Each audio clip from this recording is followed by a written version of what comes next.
June 12, 2024, the day the narrative cracked.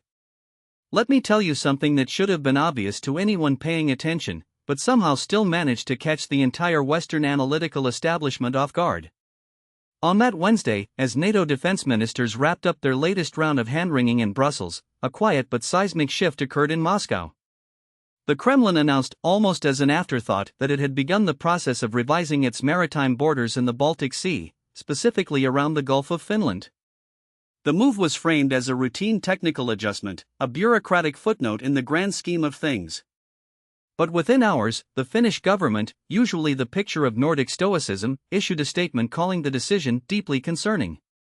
Sweden, which had just joined NATO in a blaze of triumphalist rhetoric about standing up to Russian aggression, followed suit. And then, as if on cue, the U.S. State Department chimed in with its own carefully worded condemnation, calling the move provocative and inconsistent with international law.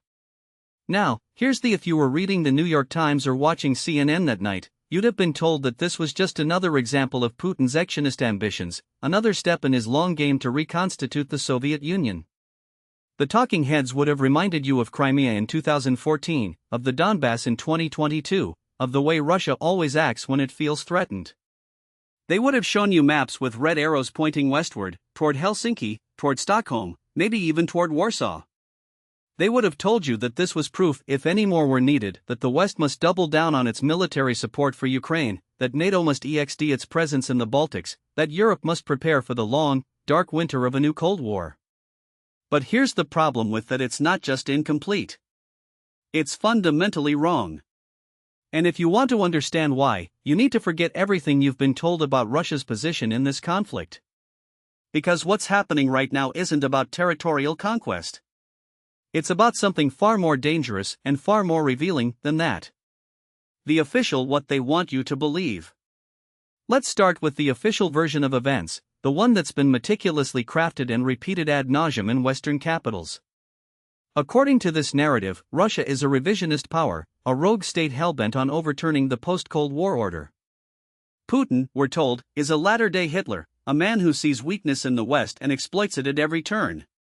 The invasion of Ukraine was just the opening act in a grand strategy to dominate Eastern Europe, to rebuild the Soviet Empire, and to challenge American hegemony. Every move Russia makes, whether it's the annexation of Crimea, the recognition of the Donbass republics, or now this latest maritime border adjustment, is presented as part of this inexorable march toward a new Russian imperium. The data seems to support this. Since 2014, Russia has annexed Crimea, supported separatist movements in eastern Ukraine, and launched a full-scale invasion in 2022. It has conducted hybrid warfare operations across Europe, from cyber attacks in Estonia to disinformation campaigns in Germany.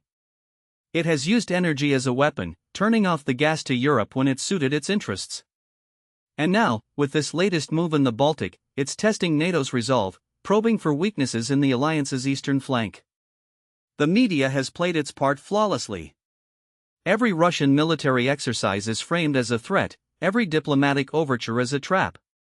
The language is always the aggression, actionism, imperialism. And the solution is always the same: more weapons, more sanctions, more NATO. The West must stand firm, we're told, because if it doesn't, Putin will keep pushing until he's at the gates of Berlin. But here's where the narrative starts to unravel. Because if you actually look at the data, not the headlines, not the sound bites, but the cold, hard numbers, you'll see that Russia's position isn't nearly as strong as it's made out to be. In fact, in many ways, it's weaker than it's been in decades. And that's what makes this latest move in the Baltic so fascinating. Because it's not the act of a confident, actionist power. It's the act of a cornered one. The Russia on the back foot. Let me tell you what's really going on here. First, let's talk about the military situation. Russia's invasion of Ukraine was supposed to be a 3-day special operation. Instead, it's turned into a grinding war of attrition that has exposed the limits of Russian military power. The initial blitzkrieg failed. The Russian army, once thought to be a near-peer competitor to NATO, has been bogged down in a war it can't win and can't afford to lose. It's lost tens of thousands of soldiers, thousands of tanks, and hundreds of aircraft. Its economy is under unprecedented sanctions, its access to Western technology is severely restricted, and its population is increasingly restive. This isn't the behavior of a country that's on the march. It's the behavior of a country that's fighting for its survival. And yet, despite all this, the West keeps acting as if Russia is 10 feet tall. Every Russian move is treated as a dire threat, every diplomatic overture as a sign of weakness to be exploited. But here's the Russia isn't winning this war. It's barely holding on. And that's why this latest move in the Baltic is so revealing. Because what Russia is doing here isn't actionism. It's deterrence. Let me explain. The Gulf of Finland is a critical chokepo. It's the gateway to St. Petersburg, Russia's second largest city and its most important port on the Baltic. For centuries, Russia has viewed this area as vital to its national security. And now, with Finland and Sweden joining NATO, Russia finds itself in a position it hasn't been in since the days of Peter the Surrounded. Think about it. For decades, Russia's northern flank was buffered by neutral Finland and Sweden. But now, those countries are part of NATO. And NATO, as we all know, is an alliance that exists to contain Russia. So what does Russia do? It adjusts its maritime borders, not to claim new territory, but to create a buffer zone, a no-go area that makes it harder for NATO to threaten St. Petersburg. It's a defensive move, pure and simple. But the West is framing it as an act of aggression. And that's the problem with the official narrative. It's not just wrong. It's dangerously wrong. Because by misreading Russia's intentions, the West is making the same mistake it's made for assuming that every Russian move is part of some grand, offensive strategy, when in reality, it's often just a desperate attempt to protect what it already has. The geopolitical why this matters. Now, let's out for a moment and look at the bigger picture. Because this isn't just about Russia and NATO. It's about the future of the international order. For the past 3 decades, the United States has been the world's sole superpower. It shaped the global economy, set the rules of international trade, and dominated the military landscape. But that era is coming to an end. China is rising. Russia is resurgent. And the rest of the world, from India to Brazil to South Africa, is increasingly unwilling to accept American hegemony. This is the context in which we need to understand Russia's latest move. Because what we're seeing here isn't just a bilateral dispute between Russia and NATO. It's a microcosm of the broader struggle between the old unipolar order and the emerging multipolar one. The United States, for all its flaws, still believes in the idea of liberal hegemony, the notion that the world should be organized around American values and American power. But the rest of the world doesn't see it that way. They see a United States that invades countries on false pretenses, that imposes crippling sanctions on its enemies, that lectures others about democracy while propping up dictators when it suits its interests. And they're starting to push back. Russia is at the forefront of that pushback. And that's why this latest move in the Baltic is so significant. Because it's not just about maritime borders. It's about spheres of influence. It's about the right of great powers to have a say in their own neighborhoods. And it's about the West's refusal to accept that its dominance is no longer absolute. Let me be, I'm not defending Russia's actions. What it's doing in Ukraine is indefensible. But we also can't ignore the fact that the West has spent the last 3 decades extending NATO right up to Russia's borders, despite repeated warnings from Moscow that this would be seen as a threat. And now, when Russia pushes back, the West acts shocked, that Russia would dare to defend its interests. This is the hypocrisy at the heart of the current crisis. The West talks about the rules-based international order, but it's only willing to follow those rules when they suit its interests. When Russia annexes Crimea, it's a violation of international law. When the United States invades Iraq, it's a mistake. When China builds islands in the South China Sea, it's a threat to regional stability. When the United States builds military bases in JA in South Korea, it's deterrence. This double standard is unsustainable. And it's why the rest of the world is increasingly turning away from the West and toward alternative power centers like China and Russia. The military, why this could get ugly. Now, let's talk about the military implications of all this. Because if we're not careful, this situation could spiral out of control. Right now, NATO is in the process of reinforcing its eastern flank. There are more troops in Poland, more ships in the Baltic, more aircraft patrolling the skies over Estonia and Latvia. The alliance is conducting large-scale exercises, like Steadfast Defender, which are explicitly designed to send a message to "we're ready for you." But here's the Russia is ready too. Russia has spent the last decade modernizing its military. It's developed hypersonic missiles, advanced air defense systems, and a nuclear arsenal that's second to none. And it's not afraid to use them. In fact, it's already threatened to use tactical nuclear weapons in Ukraine if it feels its existence is threatened.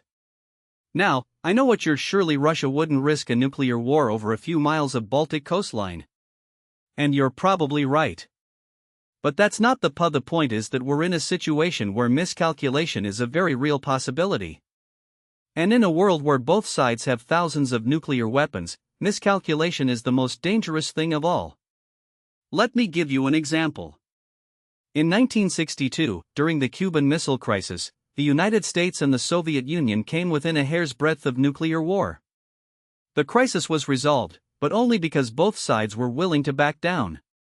Today, we don't have that luxury. Because the people in charge now, the Blinkens, the Sullivans, the Stoltenbergs, don't remember the Cold War. They don't remember the fear, the tension, the near misses. They think they can push Russia around without consequences. And that's a very dangerous assumption. Because Russia isn't Iraq. It's not Libya. It's not Afghanistan. It's a nuclear-armed great power with a history of resilience and a willingness to fight to the last man. And if we push it too far, it will push back. And that's when things could get really ugly. The domestic why this is about more than just Russia. Now, let's talk about the domestic political dimension of all this. Because this isn't just about geopolitics. It's about elections.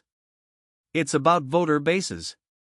It's about the way foreign policy is used to distract from domestic failures.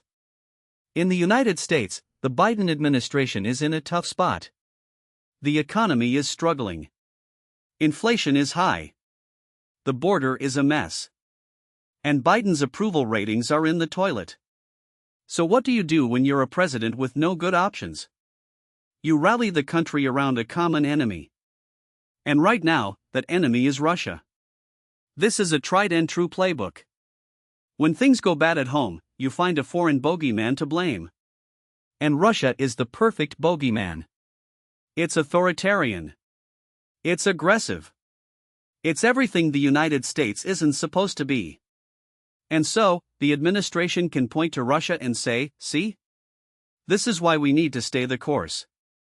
This is why we need to keep sending weapons to Ukraine. This is why we need to stand up to Putin. But here's the it's not working. Because the American people are tired of war. They're tired of endless conflicts in faraway lands. They're tired of their tax dollars being sent overseas while their own communities crumble. And they're starting to ask questions. Questions: why are we spending billions of dollars in Ukraine when our own infrastructure is falling apart? Why are we risking a war with Russia over a country that most Americans can't even find on a map? Why is our government more concerned with containing Russia than with fixing our own problems? These are dangerous questions for the establishment. Because if the American people start to realize that the foreign policy elite has been lying to them for decades, that the wars in Iraq and Afghanistan weren't about democracy, that the interventions in Libya and Syria weren't about human rights, that the proxy war in Ukraine isn't about defending freedom, then the whole house of cards could come crashing down. And that's why the administration is so desperate to keep the focus on Russia. Because as long as the American people are afraid of Putin, they won't ask the hard questions about what's really going on. The what comes next. So where do we go from here? Let's look at the possible scenarios. Scenario: the best case outcome. In this scenario, cooler heads prevail. The United States and its allies recognize that Russia's move in the Baltic is defensive, not offensive. They engage in quiet diplomacy, offering Russia assurances that NATO won't use Finnish or Swedish territory to threaten St. Petersburg. In return, Russia agrees to de-escalate, perhaps by pulling back some of its forces from the border. The war in Ukraine grinds to a stalemate, and both sides eventually agree to a negotiated settlement. This is the best-case scenario. But it's also the least likely. Because right now, neither side has an incentive to back down. The United States sees Russia's weakness as an opportunity to weaken it further. And Russia sees the West's aggression as an existential threat. So unless something changes, this scenario is a long shot. Scenario: the most likely outcome. In this scenario, the current stalemate continues. The war in Ukraine drags on, with neither side able to deliver a knockout blow. Russia consolidates its gains in the Donbass and the south, while Ukraine receives just enough Western support to keep fighting. The Baltic situation remains tense, with NATO reinforcing its eastern flank and Russia responding in kind. The sanctions regime stays in place, but Russia adapts, finding new markets in Asia and the global south. This is the most likely scenario. Because it's the path of least resistance. Neither side wants a direct confrontation, but neither side is willing to make the concessions necessary for peace. So the status quo persists, with all its attendant risks and uncertainties. Scenario: the worst-case outcome. In this scenario, things spiral out of control. A miscalculation, a stray missile, a misunderstood military exercise leads to a direct confrontation between NATO and Russia. The conflict escalates, first conventionally, then perhaps even nuclearly. The world is plunged into a new Cold War, with all the attendant risks of proxy conflicts, arms races, and economic instability. This is the nightmare scenario. And while it's not the most likely, it's not impossible either. Because when you have two nuclear-armed powers playing a game of chicken, the risk of disaster is always present. The grand why the West is losing. Now, let's talk about the bigger picture. Because this isn't just about Russia. It's about the failure of American grand strategy. For the past 3 decades, the United States has pursued a policy of liberal hegemony, the idea that the world should be organized around American values and American power. This policy has led to endless wars, trillions of dollars in wasted spending, and a global backlash against American dominance. And it's not working. The world is moving toward multipolarity. China is rising. Russia is resurgent. And the rest of the world is increasingly unwilling to accept American hegemony. But instead of adapting to this new reality, the United States is doubling down on the old playbook. It's exiting NATO. It's imposing sanctions. It's trying to contain its rivals rather than engage with them. This is a recipe for disaster. Because the more the United States tries to maintain its dominance, the more it alienates the rest of the world. And the more it alienates the rest of the world, the weaker it becomes. Let me give you an example. In 2001, the United States was the undisputed leader of the global economy. Today, its share of global GDP has shrunk, its debt is unsustainable, and its infrastructure is crumbling. Meanwhile, China has become the world's manufacturing powerhouse, Russia has reasserted itself as a major energy player, and the global south is increasingly charting its own course. This is the reality of the 21st century. And if the United States doesn't adapt, it's going to find itself on the wrong side of history. What should we do instead? So what's the alternative? How do we avoid the worst-case scenario and steer toward a more stable future? First, we need to recognize that the era of American hegemony is over. The world is moving toward multipolarity, and we need to adapt to that reality. That means engaging with our rivals, not trying to contain them. It means recognizing that other countries have legitimate interests and that we can't just impose our will on them. Second, we need to end the proxy war in Ukraine. This conflict is not in America's national interest. It's draining our resources, weakening our position in the world, and risking a direct confrontation with Russia. We need to push for a negotiated settlement, even if that means making concessions to Moscow.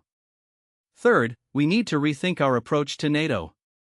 The alliance was designed for a different era, when the Soviet Union was the primary threat. Today, the threats are different, sigh.